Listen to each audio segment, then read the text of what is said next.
ஆண்டவராக இயேசு கிறிஸ்துவின் நாமத்தில் என் அன்பின் வாழ்த்துக்கள். இந்த காலை வேளையில் உங்களை சந்திப்பதில் மகிழ்ச்சி அடைகிறேன்.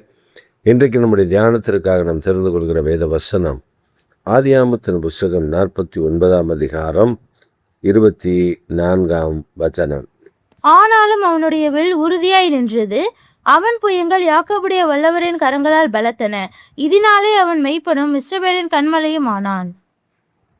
கர்த்தர் யோசேப்பை குறித்து யாக்கோபின் மூலமாய் தன் பிள்ளைகளுக்கு வரும் காரியங்களை அறிவிக்கும்படி யாக்கோபு தன் 12 பிள்ளைகளையும் அழைத்து 12 குமாரர்களோடு அவன் பேசுகிறார்.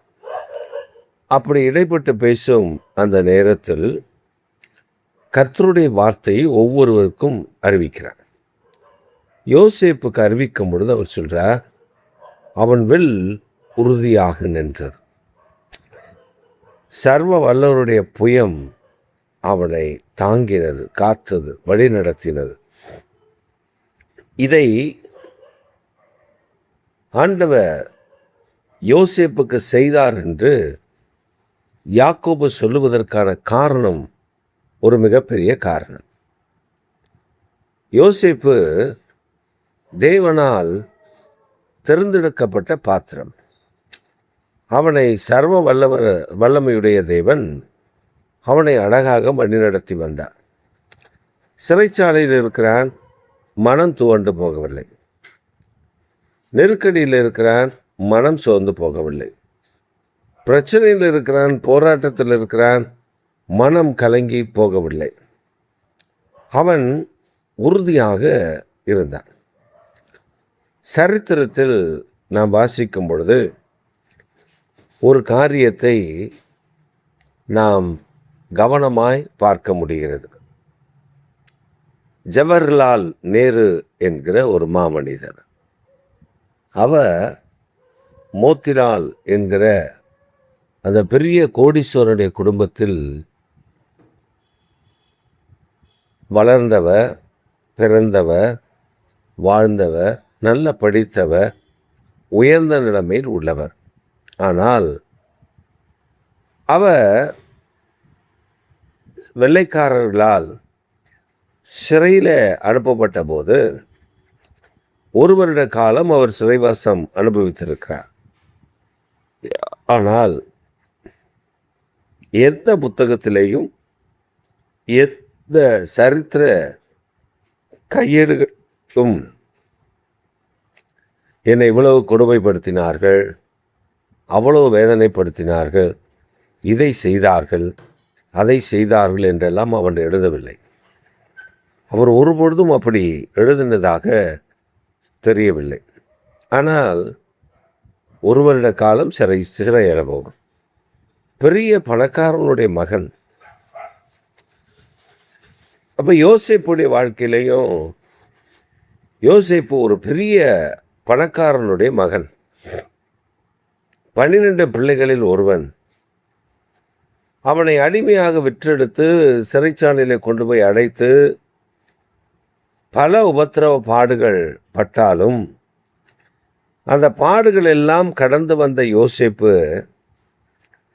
அந்த பாடுகளை குறித்து கவலைப்படாதிருந்த யோசேப்பு அவனுடைய வில் சர்வ வல்லவருடைய வார்த்தையில், செயல்பாட்டில், தரிசனத்தில், திட்டத்தில், காரியத்தில், கர்த்தர் யோசேப்புக்கு வைத்திருந்த நோக்கத்தில் அது உறுதியாக நின்றது. அந்த உறுதியைத்தான் இங்கே யாக்கோபு எடுத்து சொல்கிறார். அவன் வில் உறுதியாக நின்றது, சர்வ வல்லவருடைய புயம் அவனோடு இருந்தது, அதனால் அவன் மெய்ப்பனும் இஸ்ரவேலின் கண்மலையுமாய் மாறினான். அப்போ தேவனுடைய சமூகத்தில், தேவனுடைய காரியத்தில், தேவனுடைய திட்டத்தில், தேவனுடைய தீர்மானத்தில், தரிசனத்தில், நோக்கத்தில் நாம் உறுதியாக நிற்கும் பொழுது அவருடைய கரம் நம்மேல் இறங்கி வரும். அவர் கரம் இறங்கி வருகிறது மாத்திரமல்ல, நம்மை மெய்ப்பனாய் கண்மலையாய் மாற்றி விடுவார். ஜனங்களுக்கு ஆசீர்வதிக்கப்பட்ட பாத்திரமாய் நம்மை மாற்றி விடுவார். நாம் நம்முடைய தரிசனத்தில், திட்டத்தில், நோக்கத்தில், காரியத்தில் உறுதியாக இருக்க வேண்டும். சூழ்நிலையை பார்த்து சூழ்நிலைக்கு நாம் வளைந்து கொடுத்து போனால் தேவ திட்டம் அங்கே நிறைவேறாது. யோசேப்புக்கு வந்த பாடுகளில், யோசேப்புக்கு வந்த பிரச்சனைகளில், யோசேப்புக்கு வந்த போராட்டங்களில் போர்த்திபாருடைய மனைவி அவளும் ஒருத்தி. அந்த போராட்டத்தில் அவனை பாவத்தில் விடத்தள்ள வேண்டும் என்று கங்கணம் கட்டி அவனோடு கூட சேர வேண்டும் என்று பல முறை அவனை நிர்பந்தித்து முயற்சித்து தோல்வி அடைந்தவள் கடைசியாக அவனை தன் வீட்டிலிருந்து விரட்டுவதற்கு அவன் இணங்காத பட்சத்தில் வஸ்திரத்தை பிடித்து வைத்து கொண்டு அவனை எப்படியாவது அனுப்பிவிட வேண்டும் என்று சொல்லி அவனை தன் இடத்திலிருந்து, வீட்டிலிருந்து அனுப்புவதற்கு போர்த்திபாரிடத்தில் பேசி காரியத்தை அவன் நடப்பித்தான். அந்த சோதனையில் அவன் வளைந்து கொடுத்திருந்தால் அவன் போர்த்திபார் வீட்டிலே இன்னும் மேன்மை உள்ளவனாக தான் இருந்திருப்பான். ஆனால் எகிப்து தேசத்தின் முழுமைக்கும் அல்ல. ஆனால் அவன் வில் உறுதியாக நின்றது. அதனால சர்வ வல்லவர் அவனோடு கூட இருந்தார். இப்படி கூட இருந்ததுனால அவர் என்ன பண்ணார் தெரியுமா? ஒரு வீட்டுக்கு எஜமானனாய், ஒரு வீட்டுக்கு மேன்மை உள்ளவனாய் வைப்பதை விட முழு எகிப்துக்கும் அவன்தான் உரிமையாளராய் கர்த்தர் மாற்றினார். முழு எகிப்திற்கும் அவனை ஆசீர்வாதமாய் மேய்ப்பனாய் கர்த்தர் மாற்றினார். உலக ஜனங்கள், அந்த பகுதியில் வாழ்ந்ததான மொத்த ஜனங்களுக்கும் ஆகாரம் பகிர்ந்தளிக்கிற ஒரு தகப்பனாய், தாய் இருதயத்தை உடையவனாய் யோசேப்பை கர்த்தர் மாற்றியிருந்தார்.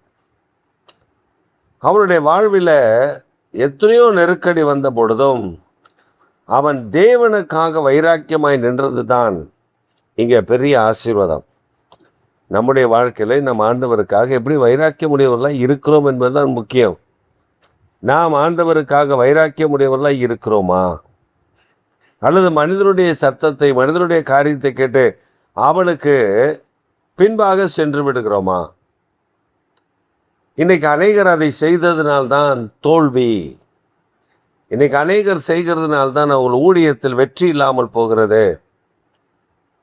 ஆண்டவருடைய சித்தத்தை நாம் செய்யும் பொழுது நம்முடைய வாழ்வில் தோல்வி அடைந்ததை போல தெரியும், ஜெயமில்லாததை போல இருக்கும், பொருளாதாரத்தில் உயர்வில்லாததை போல இருக்கும், பல ஆசீர்வாதங்கள் இல்லாததை போல இருக்கும்.